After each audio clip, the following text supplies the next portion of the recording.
Welcome to another episode of the Film Florida podcast. My name is John Lux, and I'm the Executive Director of Film Florida. Thanks for downloading this episode of the podcast. Before we get started, please remember to subscribe, rate, and review the Film Florida podcast. The more downloads and listens, the better we show up in searches. If you're not already a member of Film Florida, please consider joining at filmflorida.org. Finally, we still have our Film Florida merchandise page. Check it out at teespring.com/stores/Film Florida to purchase Film Florida t-shirts, sweatshirts, coffee mugs, and now protective masks as well. Slater Bayliss is a partner at the Advocacy Group at Cardenas Partners, one of the top political and government affairs firms in Florida. Slater has worked in local, state, and federal government policy issues for over 2 decades. In the early 2000s, he served in Governor Jeb Bush's administration. Preceding his tenure in the governor's office, Slater functioned as special assistant to the convention manager for the 2000 Republican National Convention. Slater earned a bachelor's degree in political science and communications from the University of Iowa. He later earned his master's degree in applied American policy and politics from Florida State University. Slater currently serves on the national board of the Maverick PAC, an organization that promotes next-generation leaders in public service, and we're thrilled to have him as Film Florida's government relations representative. Here's my conversation with Slater Bayliss. Thanks for joining us on the Film Florida podcast, Slater. Hey, John. Great to be with you. Thank you. So we usually like to start our interviews with the guest's backstory, so help our audience get to know you a little bit. Well, John, I enjoy long walks on the beach. I'm an avid reader. My turn-ons include Chicago sports. John, I'm like a lot of Floridians. I'm a Floridian by choice. I grew up much like you did. I grew up in the Chicagoland area. Yep. And it seemed to me that most people, friends of my parents, if they saved and had good careers, their reward was they got to retire to Florida. When I graduated from college, I thought to myself, well, why should I wait till I retire to get to live in the most dynamic state in the country with low taxes and wonderful weather? And I'm sure we'll talk about this later, but I grew up watching movies that were filmed in Florida, Caddyshack, Cocoon, Body Heat, The Birdcage, which was really the first movie to show off South Beach. Edward Scissorhands. I mean, there's just, there were so many of them that, I just had this idea in my head of what Florida could be. And it's turned out to be all those things. It's been wonderful. So you found your way from the University of Iowa to Florida State University, but what kind of brought you into this, political arena or government relations? Yeah, well, John, when you grow up in Chicago and you know this probably better than most of our listeners here in Florida, you aspire to go to the Harvard of the Midwest. And as you know, that's the University of Iowa, the mighty Hawkeyes. And in all honesty, my parents were both journalism majors. And so as a 18-year-old kid in high school, I wanted to pursue what my parents had. They were both very talented writers. And the University of Iowa had and has a world-class writers workshop program. Yes. And so while at Iowa, my freshman year and my senior year were presidential elections. Okay. And so there's a tremendous amount of energy in that state. And both those years, I had a chance to meet all of the Democrats and Republicans running for the presidency. So it was a neat introduction to politics for me. And keeping with that theme of, getting to know candidates and presidential candidates specifically, you have a really long history with the Bush family. How did that come to be? Yeah, so that's a good question. I think for me, I'll give the great American poet Will Smith all the credit. Will Smith, as you might remember, kind of in the late 90s, had a great track about going to Miami. Talked about jet skis and a lot of really cool things. And one night, I remember the story. I bartended at the University of Iowa. And that was the last song of the night. And then I had to walk through minus 20 degree weather to get back to my house on campus. And Miami sounded like a great place. And then literally, John, the next day, our daily newspaper, the Daily Iowan, ran an op-ed by a guy running for governor of Florida about a Theodore Roosevelt style environmentalism and how important that was to the state of Florida. and at the bottom of the op-ed, it said, Jeb Bush, Miami, Florida. And so just Will Smith and then Jeb Bush wrote something that resonated with me. I kind of just figured out how to get an internship on his campaign, and he and I just personally hit it off. And he's been a wonderful mentor and friend, and he was a great boss for me for gosh, six years or so. And we're going to get a little bit to Governor Bush administration, but you've told me this story before, but I'd like you to share it with our audience because I think it's a really unique perspective on your story about September 11th, 2001. Gosh, I don't know that I've ever told this story publicly, so to speak, so I'll try to be mindful with it. At any rate, I had accompanied Governor Bush, and we'd flown down with the president on Air Force One from Jacksonville, where we'd done an event with the Secretary Rod Page. The president had the Secretary of Education that afternoon, flown down to Sarasota. And there was obviously the president was doing an event there on the next morning. And it was, the afternoon on that flight was very, very relaxed. I mean, it was kind of the end of the day. There weren't any more trips. It was just a real low key flight. And it was, for me, it was actually the first time I'd been on Air Force One. And I'd heard these stories that if you pick up the phone next to your seat and call someone, they say, please hold for a call from Air Force One. And so I had a list of 10 people, including, folks like my high school principal that I just wanted to call and check in with. And so I'd kind of gotten through my 10 phone calls. They all went really well. And a friend of mine who was the president's personal aide offered to give me a tour of Air Force One. And again, this is the evening before the world just changed. But it gives you an idea of kind of how things changed then. Right. He introduced me to the guy in the command bridge of the aircraft who ran all the Air Force One communications, and his name was like Colonel Johnson.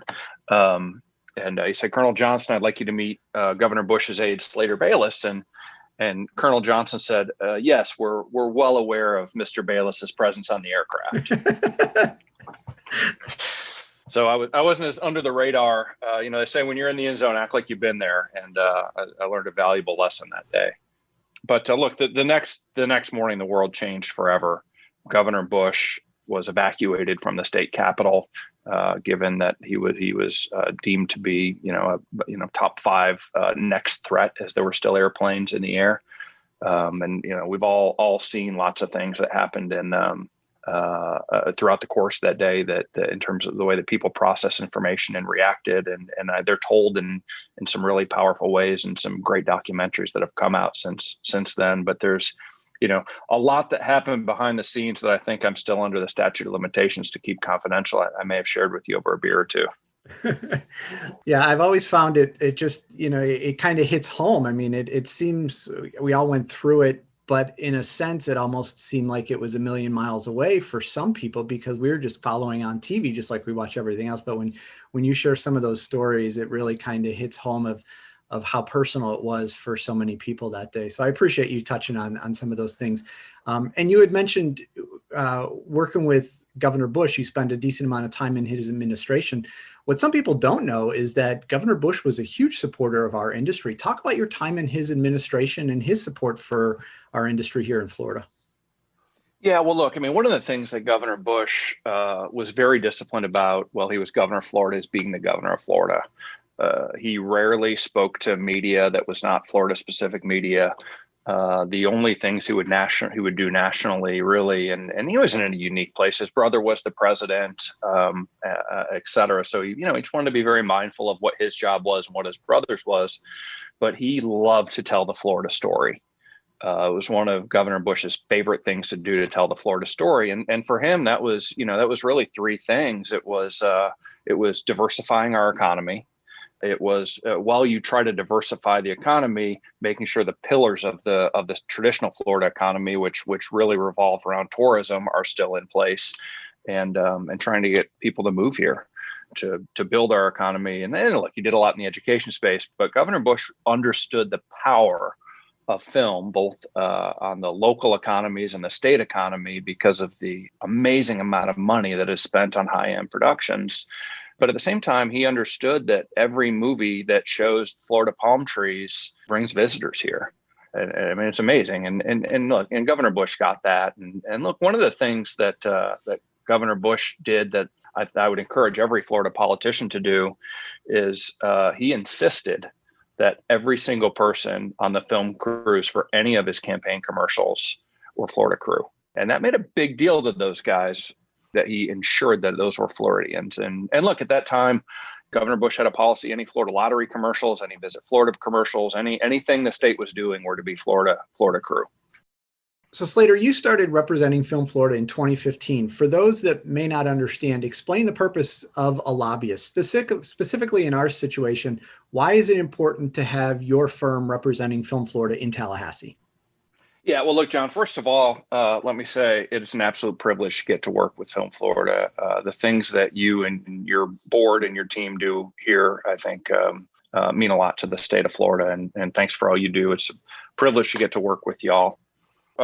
When I worked for Governor Bush, I was in what was called OTED, which is where I was the deputy director of OTED, which is where Film Florida, all the film office was housed. And so I had a really nice connection and good memories from that time in Florida. When Tallahassee was designated the capital of Florida, it was right in the middle of the state, which is where you want your capital. It was, you've heard the story. A guy set off on a horse from St. Augustine. Another guy set off in a boat from Pensacola. They met in the middle, and that's where the capital should be. But once air conditioning was invented and the state started growing south, all of a sudden Tallahassee is very removed from the rest of Florida. And as you know, it's also a complicated place to get to, just how interstate air travel works post 9/11. The saying in really any state capital and or the federal government that I subscribe to is, if you're not at the table, you're probably on the menu in politics.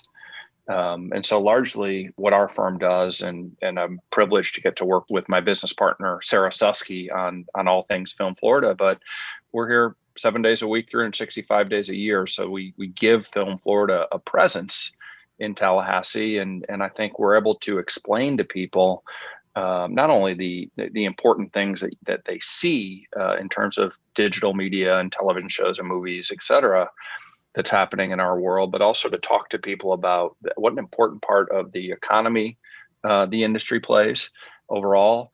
And then, look, everyone elected to office has a great idea on what they want to do to make things better. And sometimes because those people don't come from our industry, they don't fully understand what the impact would be on our industry. And so to be able to talk to those people and help them understand why something they may want to do either through an executive or a legislative function needs to be looked at a little differently, I think is a very important role of what government advocates and lobbyists play in our form of government. We kind of jokingly call ourselves freedom fighters because, at the end of the day, most governments kind of have these ideas and they're usually very well intended, but they have these consequences that create a lot of things that take away people's freedoms because they're not sometimes fully thought out. So that's, I think, a large part of the role that we have a privilege to get to play for you in Film Florida.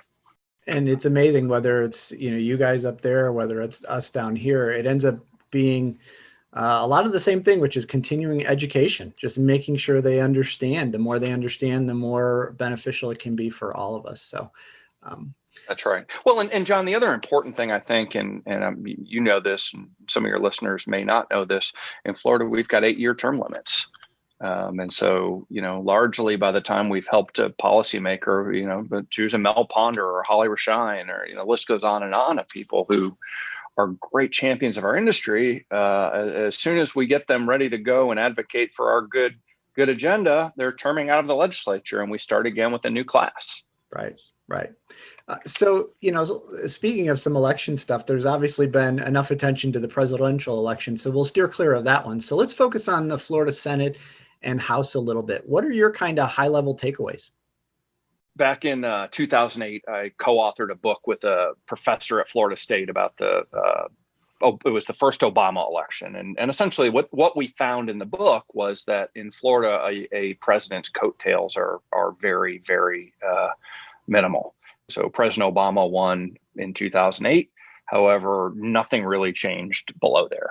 And so, I think we went into this 2020 election kind of anticipating the same thing. But we were told by a lot of pollsters and others that we should really anticipate a blue wave in Florida at the legislative level. There were some political operatives who were very entrepreneurial, and for the first time I've been around Florida politics, they were able to secure the number I've heard is about $25-30 million. It may have been more at the end of the day of national money to fund Democrat candidates in state legislative races. Right. And so I think the incoming speaker and the incoming Senate president who run those campaign functions felt like, they had their backs against the wall to defend their incumbents. And the predictions were the Republicans would lose possibly 2 or 3 seats in the Senate, and that they would lose, between 5 and 10 seats in the House. And it turned out to be a blue mirage more than a blue wave. I oftentimes tell people that I believe Florida really is a red state, and every 4 years, the national media convinces people it's purple. But if you look at the composition of our statewide elected officials and of our legislature, we've now, after these elections, we've got a Speaker Sprowls will take the gavel, I think 2 votes shy of a supermajority. Senate President Simpson looks like, rather than losing 2 or 3 seats, he may pick one up down in Miami, which is, to me, tells a great story of the election. Probably a whole nother podcast there.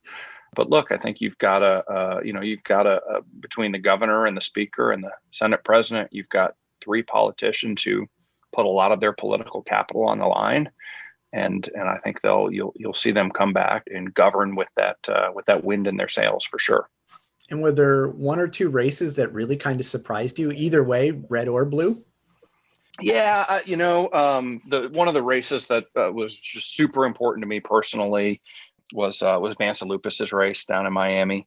Vance is, he's a wonderful person. He's been a friend for a long time, but he's also a huge champion of our industry. Right. And look, Vance is in a seat where it really probably shouldn't be a Republican, but because of who Vance is and the way that he is deemed in that community, is seen in that community, he was able to win the seat 2 years ago. And I think by a point. And so if there's a blue wave, Vance gets washed out to sea. At the end of the day, I think Vance won by 13 or 14 points. And it just goes to show you that voters are very well informed. I mean, they paid attention to what was happening in their elections, and Vance was able to turn his people out. Also, you go up the road in Palm Beach, Mike Caruso, similar situation, just a fantastic lawmaker who, if there's a blue wave, would not have come back. And then, on the Senate side, you could see a situation where the Anna Terry Flores seat would have flipped from Republican to Democrat, and the David Simmons seat up in Seminole County, probably a lot of people said that would flip from Republican to Democrat. Senator Simpson was able to hold both those seats with Anna Maria Rodriguez and Jason Broder. So those were, I wouldn't say they're surprising, but the prognosticators weren't predicting that. And then, the big one is down in Senate District 37, which as of our recording today, I think we're still retabulating those votes as Florida law lays out. And Slater, you mentioned that we have new leadership coming in both the Florida House and the Senate. Tell the audience what they should know about our new Speaker of the House and Senate President. Yeah, well, look, you've got 2 leaders who, are bold reform guys. Senate President Simpson and Speaker Sprowls are not caretaker types of people. I think they realize they have 2 years in these positions to advocate for the public policies that are important to them. I think you'll see these are 2 guys who keep their foot on the gas pedal to further reforms that have happened over the past 2 or 3 years that are important to them, and to help their members be successful, which I think is something very important to these leaders. It's not as much about their own agendas as it is about those of their members. They come from 2 very different places. They're in different places in their lives. Speaker Sprowls and his wife are young parents. The speaker came up as a gang prosecutor, so he's seen the worst of things in our society. And on the other hand, you've got Senate President Simpson, whose son just got engaged this past weekend, who's in a different place in his career. He's a very, very successful, diversified businessman who his kind of core business is being an egg farmer. I think both of them are tuned in to how important our industry is. I think as you see the difference that the government in Florida, how Florida is choosing to tackle the pandemic versus how California is choosing to handle the pandemic, I think there's a lot of natural inertia by a lot of California-based production to take a look elsewhere. And I think that the Speaker and the Senate President and the Governor certainly, and their leadership teams are taking notice of the opportunity to bring more business to Florida and put more Floridians back to work. Well, Slater, it certainly isn't breaking news to pretty much anybody listening to this podcast, and obviously not you as well, that our industry's had some challenges in Tallahassee the last 4 years, particularly in the Florida House. How do you see the new leadership impacting our industry? You alluded to it there. What are your thoughts? Yeah, well, look, John, here's what I'd say. Again, it goes back to if you're not at the table, you're on the menu. Right. I think, look, the Florida House, particularly over, the past decade or so, has been a very libertarian leaning body, largely has been very clear on policy. They don't believe in economic incentives, whether that's an economic incentive for someone building rocket ships or someone making films or someone, trying to create a drug to cure cancer. They just, I think in the DNA of the Florida House is don't think it's government's role to choose winners and losers in terms of different sectors of the economy. A dollar that you put into helping Hertz rental car move to Florida is a dollar you don't put into something else. And so, there's been a lot there. But, I think one of the things about the film industry is you and your leadership team have worked on some policy formation that is designed not to cost the state any money, but incentivize jobs. In fact, to return the state money on their investment that the state can invest in other things like education. And so I think it's really been a nice opportunity to shift, or as Wayne Gretzky would say, to skate to where the puck is going. Right. So I think, the industry has done that really well, and the confluence of that and what's happening in other states that are still locked down, I think it's a really interesting time, and it could end up, when we look back, being a historic time for film in Florida. I do think that since you've been with Film Florida as the executive director, going back to if you're not at the table, you're on the menu, there have been members of the legislature who have pushed several initiatives that would have either intentionally or unintentionally really hurt our industry. Right. And in all three instances, Film Florida and our members and our executive committee was able to get in front of the right people to see the other side, as Paul Harvey would say, to see the rest of the story. And it first happened with the sales tax rebate that was set to be eliminated, which is a huge, huge impact to our industry and people coming here. We then saw it with the desire to deregulate everything under the sun. And the FFEAC was one of, I think, 2 or 3 entities that ended up being preserved. Yeah. Well, hundreds more were sunsetted. You can then look also at the regulation of talent agents, which is kind of in that same conversation. Right. So, I think over the last 3 or 4 years, Film Florida has pivoted from an old school playbook that just wasn't going to get the job done anymore to talking about things that are important, finding solution-based ways to collaborate with policymakers, while talking about a way that we can play an important part of rebuilding our economy post-pandemic. So, I think the water's just fine in Tallahassee. It's finding the nexus between policies and politics that everyone's comfortable with. That makes a lot of sense. And Slater, we're obviously still in the middle of the pandemic. You've talked about it a little bit, but that's going to affect the budget going forward for the legislature. Talk about some of the specific impacts the pandemic has had on budgeting when it comes to the upcoming legislative session. Yeah, well, look, the Florida legislature, as you know, kind of since the late 90s at least, has been a very, very conservative budgeting body. Florida is unique in that, as you know, we don't have a state income tax. Yep. The lion's share of our revenues are produced via sales tax. And therefore, we learned after 9/11 that when people stop traveling on airplanes, the budget takes a huge hit. Yes. We learned during the housing crisis that when people stop paying property taxes, the government takes a huge hit. And so the good news is Florida is now the third largest state in the country. We overtook New York. Fun fact, our budget is about exactly half of what New York's budget is. Right. So to put that in perspective, we have more people than they have in New York, but our budget is half of what their state budget is. And so, A, we don't have high taxes like New York, but B, our legislature's been able to save a rainy day fund. And it's raining now. And if not for the rainy day fund, there'd be significant cuts to services that it's looking like the leaders won't need to make. Having said that, revenue collections continue to be down.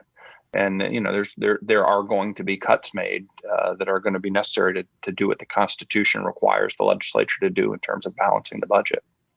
So, in summary, in lay terms, the situation is bad, but it's not catastrophic because they've planned for these type of things. Yeah, John, well said. I think Florida has the ability to rebound better than any other state. And look, we compete with 49 states every day for jobs, right? Right. And so I think given what the last couple legislatures have done and what's happened, and look, Rick Scott gets a lot of credit. Governor Scott did a fabulous job with the state's bond rating and being fiscally conservative. Governor DeSantis has led throughout this pandemic with an even hand. He certainly invested where he needed to early on, making sure the states had things like masks, et cetera. But look, Governor DeSantis is a fiscal conservative, and where most states have blown through their CARES money, I think Florida still is sitting on about $4 billion worth of CARES money, which the CFO, Jimmy Petronis, shared with me recently. By not spending that money, he's been able to invest that money. And so far, it's returned $70 or $80 million between the rainy day fund, the CARES fund, the interest we've earned on CARES money, and presumably another federal stimulus. I think Florida is positioned to make some strategic investments that allow us to further distinguish ourselves from other states. And I think our industry is in a super interesting place to play a very meaningful role in that. Well, Slater, for those listening that want to help our industry's efforts, you've talked about it a little bit. As our representative on the front lines, what can people listening do to help from home? One of the things that we've collectively tried to do in our time working together, right, is create a chorus of voices supporting the industry. Look, there are 120 members of the Florida House and 40 members of the Florida Senate. And although we really work hard to build relationships with all of them, people in the district are so important to these elected officials. And so I would encourage everyone to reach out to your representative and your senator and just let them know how important this industry is and how important it is to put food on your table and really try to connect with them in that way because it's incredibly meaningful. Republican, Democrat, independent, it's people like to hear how their constituents are affected by public policy. And as we continue to tell people, and then for those that are listening, if you don't know who your local legislators are, just reach out to us. We're happy to find out who those people are and give you the contact information and probably give you a little bit of backstory on each of them so you go into your conversation knowing a little bit of where they stand. So Slater, I know this is an extremely busy time for you, so I really appreciate you taking time out of your schedule to talk to us. On behalf of everybody in our industry here in Florida, thank you for your continued dedication and support for our industry. Look, John, I look forward to flying the W with you at the end of this session, my friend. Thanks for everything. Thanks for being on the podcast, Slater. Thanks for listening to this episode of the Film Florida podcast. For more information about Film Florida, go to filmflorida.org or visit our social media pages on Facebook, Twitter, Instagram, and LinkedIn. Check out the Film Florida merchandise at teespring.com/stores/Film Florida. And please remember to subscribe, rate, and review the podcast.